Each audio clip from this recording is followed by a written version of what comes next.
So, Cameron, with Jedi Fallen Order, we're exploring a time period in Star Wars that we've seen a lot in the comics, but we've never really seen on screen before. And you got to build a character that's kind of central to all of it from the ground up. Can you tell me a little bit about your experience with that? Yeah, I think it's a really interesting time period in the Star Wars lore. It's a moment of kind of a shift going from the loss of the Jedi Republic to the rise of the Empire, and it's kind of it's a time that's fraught with a lot of drama and excitement. It's a pretty dark period of time, and Cal plays into that.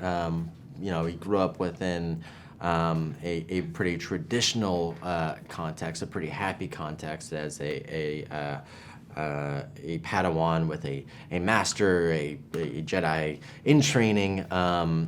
Kind of existing happily within the status quo, and all of that gets destroyed and ripped away from him through violent means, and he's part of a purge of extermination of all of his kind kind of disappearing. So he's one of the last of his kind on the run in hiding, and that's where we meet Cal in the beginning of the story. He's a person in hiding, both literally, but also sort of emotionally as well. Yeah, I mean, a lot of the game is kind of about Cal coming to terms with his past trauma and overcoming that to sort of reestablish his connection with the Force. Yeah, that's a big theme of our story, is sort of how you deal with trauma and of loss, and how you process it, and how do you define yourself and things through that lens. And I think for Cal, he kind of lets it hurt him, and but it's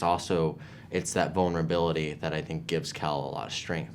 It gives him a lot of empathy, and I think it makes him a really interesting and wonderful character. And so that was something that was great to explore. Yeah, absolutely. I mean, it sets him apart from like just being a sort of another generic badass Jedi, which he totally is on the journey to becoming. Right. And you did do the mocap for this game as well. I did. Yeah. I mean, obviously, if you play the game, you see that Cal really develops throughout the game and gets very powerful and becomes like a Jedi master. But it's cool to also see someone who feels touchable, like he's affected by the universe that he's within. Physically, he's up against things that are much bigger than him, and also same with emotionally, he's affected by things. He can't just shrug off everything and just walk through everything and blast through everything, and that's also very fun to be able to perform. Yeah. I think that it's more interesting, but we did I did motion capture for it, and a lot of the fighting and some of the stunts I did myself. We also had a really fantastic stunt team who did motion capture as well, and we had, I think, 6 different Cals ultimately, who are all specialized in different things. Some of them could do really amazing gymnastics and acrobatics. Some were was a Chinese sword expert who was just studied that. We had all sorts of really fantastic performers who were the best of the best at what they do. And I was gonna say, did you have a specific wall running Cal? Because that is one of my favorite Force abilities that you have. We did have someone who was very talented at that kind of stuff, the parkour stuff. Yeah. Nice. Did you get to go through some Jedi training effectively yourself in order to do the motion capture for this game? We did. We had a stunt training component in that tied into just physical movement as well. Kind of like a character's demeanor and how their presence and that kind of stuff is very important and communicates a lot. And that also ties into how they fight. I wanted Cal's fighting style to kind of be a reflection of him and his story and his history. He had traditional training up until he was 12 or 13, but then he was kind of living on the streets and kind of fending for himself, probably without his lightsaber. So he has this sort of slightly raw and tough edge to a certain capacity as well. There's a hard-hitting brutality to some of the fighting, but some of it is also extremely graceful and beautiful as well. It's kind of an interesting mix between the two. And finding the right balance of that, I think, was important and kind of key to understanding the character. Yeah, I think it's very reflective of who Cal is as a person, of like, there is sort of this dichotomy of this person who's had to build up this wall, but is incredibly vulnerable and feels a lot underneath. Yeah, Cal is a character who has a lot of conflict within him, and also it is a world that's very much in conflict as well. So they reflect each other. Very much so. But you don't have to do everything alone, because you do have your adorable droid BD1, who truly like skyrocketed for me in rankings of Star Wars droids, like easily top 3. He's a good one. I do. I have my BD1 pin from Star Wars Celebration. I literally went back because they'd originally given me one of the like dark melee troopers, and I was like, do you have any BD1s? That's a good choice. That's a good choice. I might have snagged a couple for myself as well. Did you have a like scale model BD1 when you were working on doing the mocap for the game? Yeah, we did. We 3D printed a BD1, and they put motion capture markers on him, and we had a really fantastic actor, Gideon Emery, who is a very well established motion capture performer as well as a performer in general.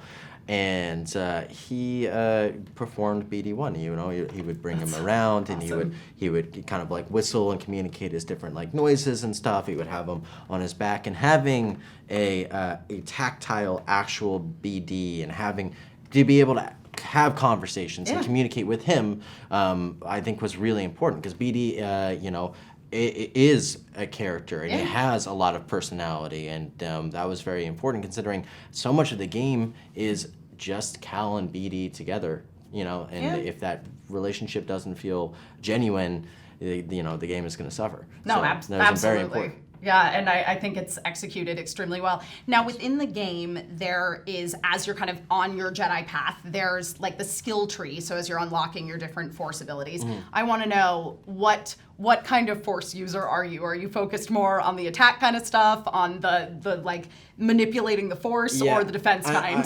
I did what I generally do in games, which is I kind of like I think it's called the glass cannon. Okay. Which is where you kind of focus almost exclusively on combat, and that kind of stuff. And my thing with whenever I look in skill trees is I always try to unlock as many moves as possible. I like to open up the move set first and then work from there.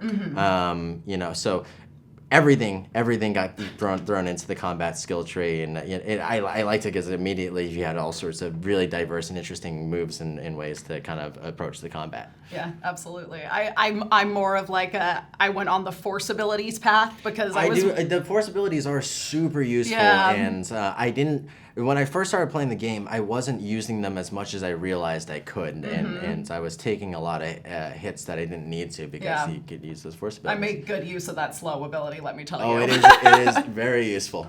Now, I hear from some sources in real life that you are quite the Millennium Falcon Smuggler's Run pilot. Oh, yeah, right, nice. Yeah, we did get a really good score. Aaron and I, we went on Smuggler's Run together. He let me get into the Chewie seat, the hyperspace seat. So that was really fun, and I think we did pretty good. He said he beat his personal record. I don't know. I was just trying to just trust in the Force as much as possible. Absolutely. Yeah. No, there's a game element of it, but that was Aaron's observation, is that you might be an actual Jedi.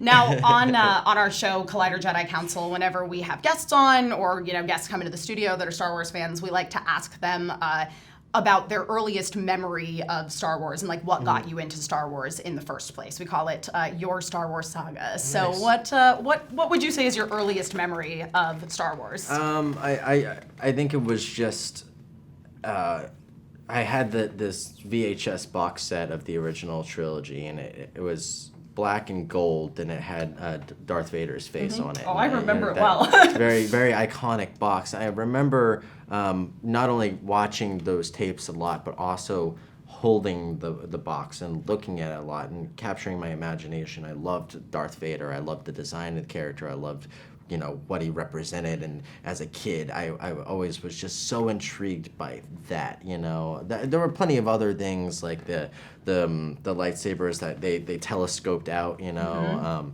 and that kind of stuff, and those were always around as a kid. But I think my very first memory is just looking at that box and holding it and watching the movies from it. And would you say that like image of Darth Vader on the VHS box set is what like compelled you to continue to sort of explore Star Wars as you grew older? Maybe. I mean, it was also just a period of extreme excitement for Star Wars when I was a kid. You know, Phantom Menace came out in 1999, or I think it was 99. Yeah, and I was 6 at the time, which is a kind of a great time for that movie. You know, the character is a kid, and he's going on his venture. It's very colorful and fun and vibrant. And I remember going to the theater with my my grandfather and sitting outside of it afterwards and just being, you know, talking about it and loving it and being excited. And all those movies were kind of coming out as I was getting a little bit older, and you know, so there was a lot of Star Wars fever and also a lot of great Star Wars video games around that time too. So